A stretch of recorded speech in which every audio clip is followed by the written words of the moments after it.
Public relations should be approached journalistically. My name is Ken Harvey, and I've enjoyed a long career split between journalism and public relations.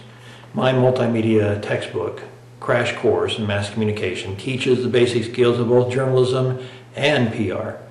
In this presentation, I will explain why and how PR practitioners benefit by approaching their profession as would journalists. Think like a journalist. A PR professional is like a captive journalist working for one organization and writing stories only related to that one organization. Thinking like a journalist will help you achieve high-quality stories and other PR products. And learning to think like a journalist is also the best way to achieve and maintain strong media relations. It can make the difference between whether media professionals see you as an asset or an enemy. Interview like a journalist. You should interview sources within the organization and among the organization's key publics, such as clients and customers, to find and create good stories. Interviews have two primary purposes for journalists. First, finding out what there is of interest to write about, and second, gathering quotes and information with which to actually produce a good story. Finding a good story idea is as important as writing a story well. This is as true for a PR professional as it is for a journalist. In interviewing organization executives, employees, customers, clients, etc., actually serves as valuable research in preparing to create a PR plan. Interviewing individuals such as these can provide the same sort of information as would hosting focus groups, which is a popular form of PR research. The interviews can help you understand an organization's SWOT, strengths, weaknesses, opportunities, and threats, around which you build a PR plan. In the process, the interviews can provide lots of great ideas for stories and other PR products. And finally, the interviews can provide the actual raw material, quotes, information, graphics, etc., needed to prepare effective stories. So what questions would you ask? Journalists always fall back on their 5 W's: who, what, when, where, why, and how. To me, the most important are what, why, and how. Why and how are particularly effective in drawing out details of value. Let's consider more specific questions you might ask stakeholders. For executives, how is the organization doing now? What are the organization's most important projects ongoing or planned for the future? Why are these so important? How will these projects impact the organization's clients or customers? How will they impact the organization itself? For employees, why do you work at this organization? How do you feel about your work specifically and the organization itself? What do you think the organization does really well? How do you think the organization could improve its products and services? What would you say is the mission of the organization? And how does its mission correlate with your own personal mission in life? What things of interest are you working on with the organization? What do you do outside of work, such as hobbies or community service? For clients, customers, investors, or donors, you might ask, why do you support or do business with this organization? Again, what do you think this organization does really well? How do you think the organization could improve its products and services? How do you think this organization compares with other competitors? There are many more questions you could ask, but I hope these few examples help you understand how asking questions like a journalist can help you understand the organization's SWOT, develop a PR plan to help advance the organization's relationships, provide good ideas for stories and other PR products and tactics, and provide good quotes and information to use in producing good stories. With all this information, now write like a journalist. In many cases, editors or news directors will be your gatekeepers who decide whether to use your stories in their newspapers, magazines, broadcast TV and radio news, or on professional news sites on the internet. You should write like a journalist also because news style has been proven extremely effective. Newsreaders in print and online are skimmers. They skim a story quickly to determine whether to read even a few paragraphs, and if they get bored, they quickly jump to another story. This has been true for traditional newspapers for more than a century, but even more true today with online media, where readers can jump instantaneously to any of millions of other information sources. Inverted pyramid is still a style that meets the needs of such readers. All the most important and interesting information is at the top, so a skimmer can quickly capture the essence of the story and only continue reading as long as the story continues to meet his needs and interests. Learning to identify and emphasize the most newsworthy, interesting elements of a story is vital, and using good quotes from authoritative sources enhances your credibility. Let's review some of the key concepts of professional journalism. I don't think the entire world needs to copy Western journalism in every respect. But these three key concepts, I believe, are very valuable. They were developed in the hotly competitive free marketplace in America over the past 200 years. In a free marketplace, you have kind of a survival of the fittest scenario, where the best ideas usually win. These three key concepts that have survived the test of time and competition are: 1. Organize to emphasize. What I mean by this is to find the most interesting or powerful information you have gathered from your research and give it emphasis in your story. We call that the whammy. You find the whammy and feature it in your first paragraph, the lead. The lead may take you as long to write as the rest of the story because it is so important. You want to figure out how to feature that most important, that most powerful aspect of the story, the whammy. In the crash course, we review many examples of different types of leads. They are all just different ways to emphasize the whammy. The most frequently used lead is the interview speech lead because it emphasizes what important thing a person has said in an interview or speech. Since many of our stories, whether in news or in PR, are based on interviews, the interview speech lead is very appropriate much of the time. How you can best write a lead is important to understand, and I cover that thoroughly in the crash course. 2. Simplify to clarify.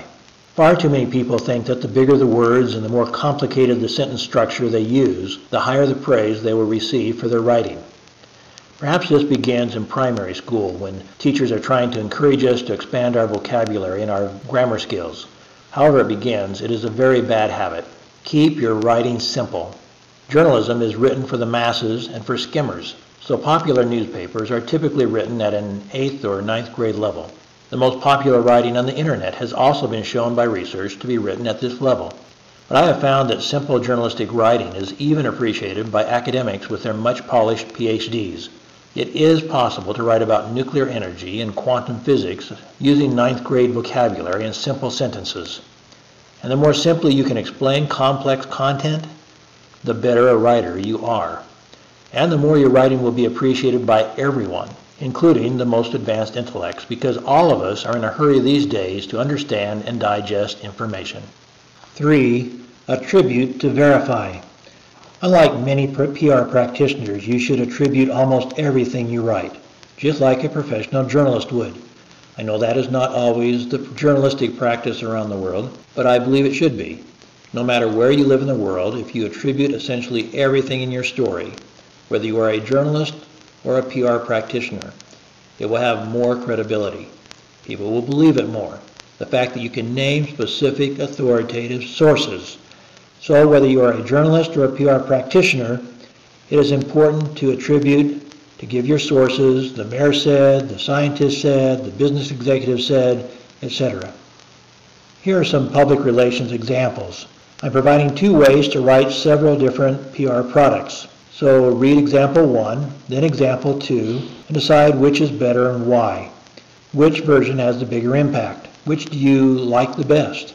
So first, here is example 1 of a press release. Stop the video to read it. Here's example 2 of a press release. Again, you can stop the video. Another product that many PR practitioners use is a Q&A, question and answer sheet. So again, look at example 1 and then example 2. Which do you think is best and why? We also, as PR practitioners, have to prepare executive biographies.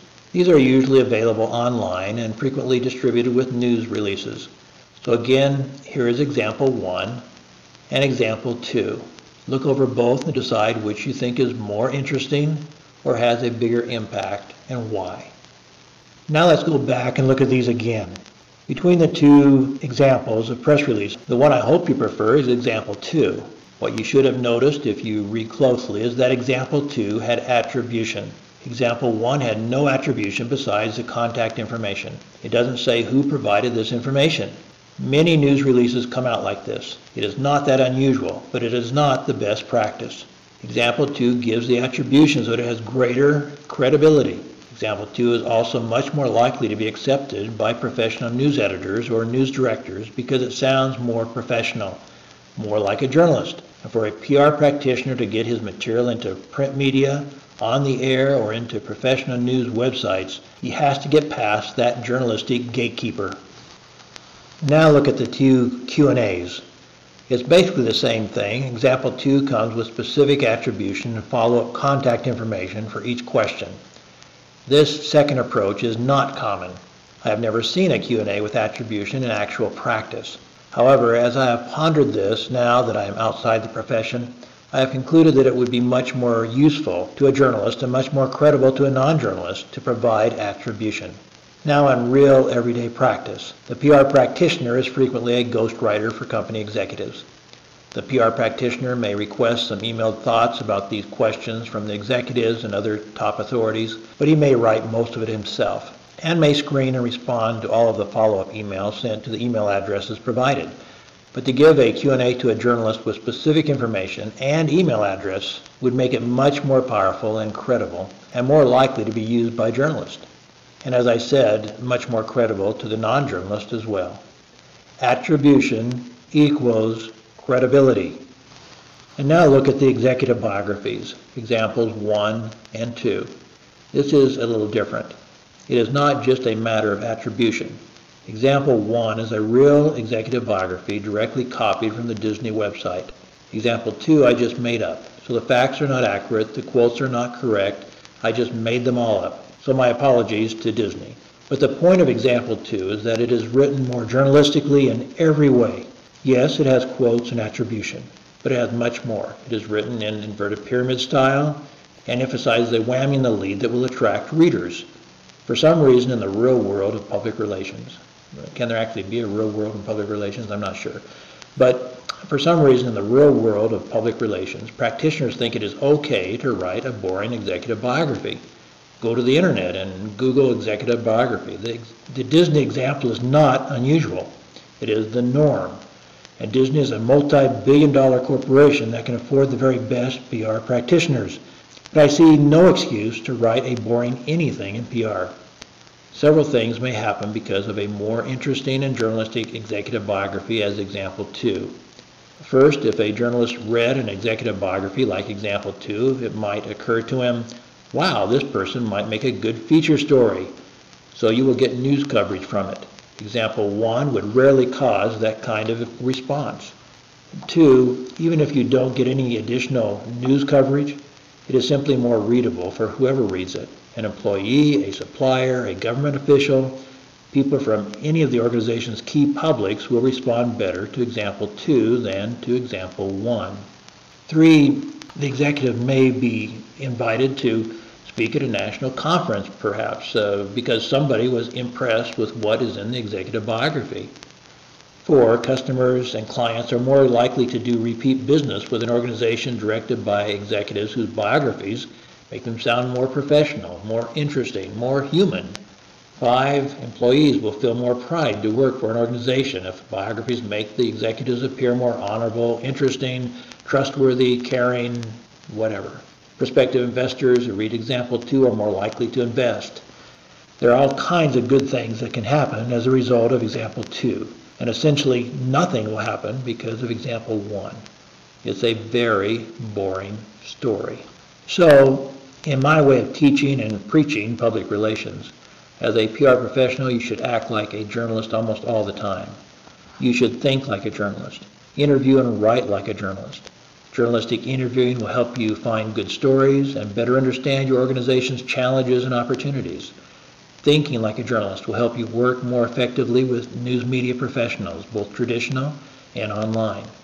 And journalistic writing will most frequently lead to better, more readable, more interesting, and more powerful PR products. There is never an excuse to write boring copy. Everything you write should be interesting. You should look for a whammy in every story, every article, every report that you write. You should always look for the most interesting aspect and give it emphasis. Highlight it in the very first sentence and then build from there. And you should attribute, just like a journalist as well, to achieve higher credibility with news professionals as well as with other readers.